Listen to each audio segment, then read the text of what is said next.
Hi friends, welcome to our channel మన village vibes. Friends, మేమైతే ఈ రోజు చేపలు పడటానికి అయితే మా బావి దగ్గరికి వచ్చాము. మా బావిలో అయితే కొరమేళ్ళు ఉన్నాయి. ఆ కొరమేళ్ళు పడటానికి అయితే మేమైతే ఈ రోజు బావి దగ్గరికి అయితే వచ్చాము. ఫ్రెండ్స్, మేమైతే కొరమేళ్ళు పడటానికి బుడ్డపరకలు అయితే తెచ్చుకున్నాము. బుడ్డపరకలు అయితే మనం ఇలా కుచ్చుకోవాలి ఫస్ట్ గాలానికి. కొరమేళ్ళు బుడ్డపరకలకి కప్పలకి బాగా పడతాయి, పిండికి ఎర్రకి పడతాయి కానీ తక్కువ పడతాయి, వీటికి మాత్రం బాగా పడతాయి. ఫ్రెండ్స్, ఊరు పక్కనే బావి ఉండటం వల్ల మా బావిలో అయితే చేపలు చాలా మంది పట్టుకెళ్లేవారు. మా ఊరు మా పక్కనే ఒక వాగు ఉంది. ఆ వాగులో నీళ్లు మా బావిలోకి వస్తాయి.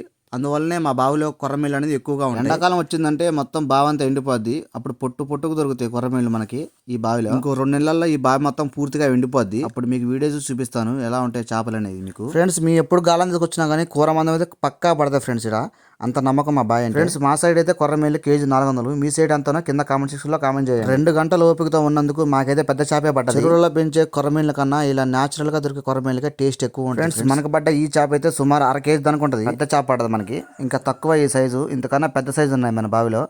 నేను అది వీడియో పెడతాను, చేపలు పట్టేటప్పుడు వీడియో పెడతాను. అది బావి ఎండిపోయినాక చూపిస్తాను మీకు ఆ సైజ్ అనేవి. ఓకే ఫ్రెండ్స్, ఈ వీడియోస్ లైక్ చేయండి. మరిన్ని వీడియోస్ కోసం మన ఛానల్ని సబ్స్క్రైబ్ చేసుకోండి. మళ్ళీ వీడియోతో మళ్ళీ కలుస్తాను. Okay, bye friends.